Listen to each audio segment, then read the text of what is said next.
Chinese authorities are forcibly evicting Tibetan monks as they try to shut down a Buddhist temple. Caught on video, a large-scale clash quickly ensued. NTD's Don Ma has more. The Chinese Communist Party's efforts to encroach on faith strikes again. This time caught on camera.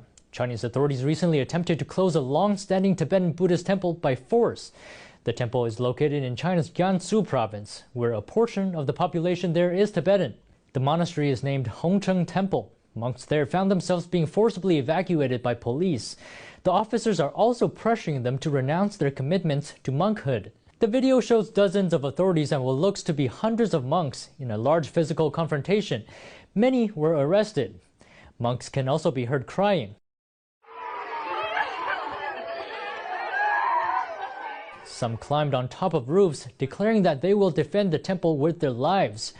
Some held a large banner. It reads, "Forcing monks to return to secular life is against the law." Authorities didn't disclose why they attempted to shut down the temple, but some commentators are speculating. Some say that Chinese officials are interested in the temple's land, or that authorities want to clamp down on Tibetan Buddhism. Some say the temple received nearly $50,000 in donations amid the pandemic. Local authorities took notice and asked the temple to share its income equally with the state. But the temple refused, and the attempted shutdown comes as punishment. Authorities' actions draw more attention to the Chinese regime's human rights abuse record.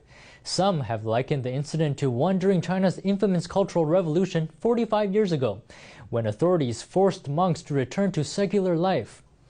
The Hongcheng Temple was originally built in the 13th century.